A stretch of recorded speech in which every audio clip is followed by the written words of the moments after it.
Michel me dit, viens, j'ai lu tes textes, mais viens, on va se rencontrer à Marseille, je suis venu. Mais je trouvais ça génial parce que souvent, quand on te dit, c'est lui, ce monsieur, c'est un directeur de festival, moi, je ne sais pas le faire. C'est la chose que je ne sais pas faire, c'est me trimballer avec mon dossier, je ne sais pas le faire.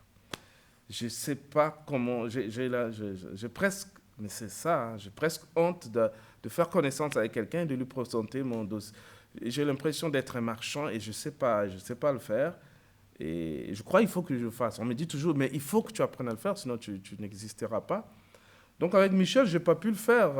J'avais tout. On me dit, quand tu vas dans un festival, il faut avoir tes dossiers. J'ai jamais pu sortir mon dossier. Ça n'avait aucun sens. Finalement, on a pris des bières. Finalement, on a parlé du théâtre. Finalement, on a parlé d'autre chose. On a parlé on parlait du théâtre, quoi. On a discuté sur des pièces qu'on avait vues, des choses qu'on partageait pas. Et j'ai jamais eu le courage de sortir mon petit dossier de mon sac. Il a traîné avec moi jusqu'à ce qu'il est reparti. Voilà. Mais bon, après, il m'a envoyé un mail, et puis je lui ai envoyé mes textes, finalement, pas le dossier du spectacle, mais les textes. Il a lu les textes, et puis il m'a dit, mais viens à Marseille, on se rencontre, viens voir, là où nous on travaille, j'ai découvert le théâtre de la Cité. Et puis une discussion comme ça, c'est là, par ces discussions, est née un peu la proposition de est-ce que ça te plairait de travailler sur un quartier qui s'appelle Saint-Mauran. Enfin, le projet s'appelle Chemin Faison. Bref, c'est parti de là. Tu invites une des habitantes de Saint-Mauron à partager cette création avec toi, y compris l'écriture et la scène, ce qui n'est pas rien quand même. C'est vrai, c'est vrai. Ça, c'était.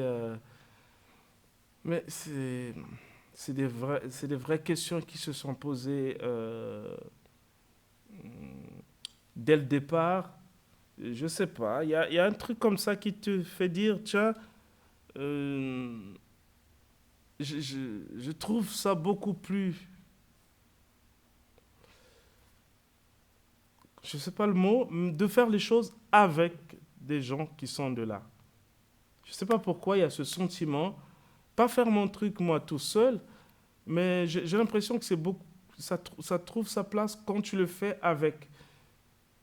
Je voulais être juste un catalyseur, quelqu'un qui provoque quelque chose, et c'est à cette personne-là de nous parler sans se rendre compte qu'un jour il pouvait se retrouver sur scène à nous parler. Lui-même, il est mieux placé pour nous parler de ça que moi, je l'interprète. Et il y avait ce sentiment, mais un peu flou au départ.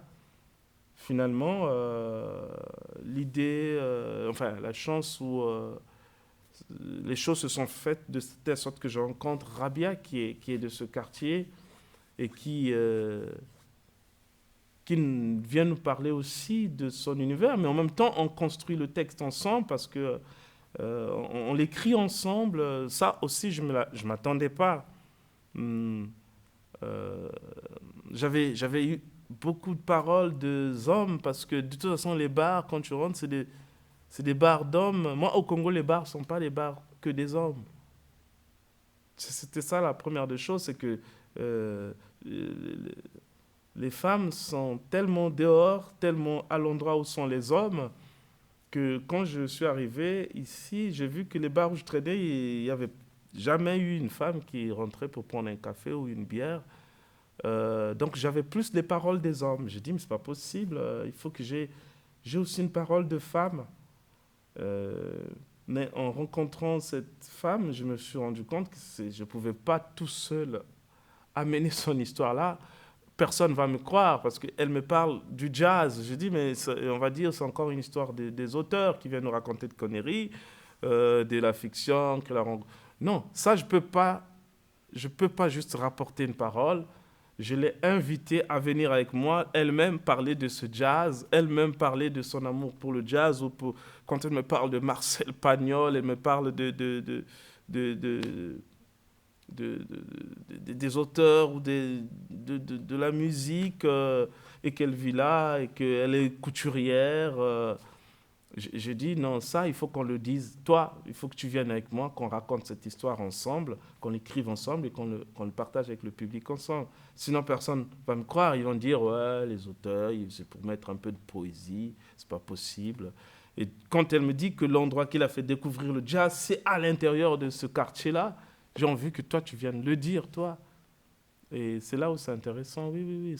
Ça me plaît, ça me surprend en même temps. Ça me plaît de travailler dans cette démarche où je suis pas que auteur ou metteur en scène, mais je, je, je deviens un élément de cette histoire où elle est aussi auteur ou autrice.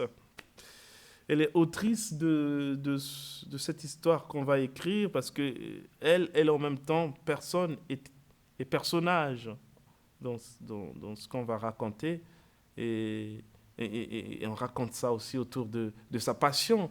Moi, on fait du théâtre, c'est ma passion, mais elle, sa passion, c'est la couture.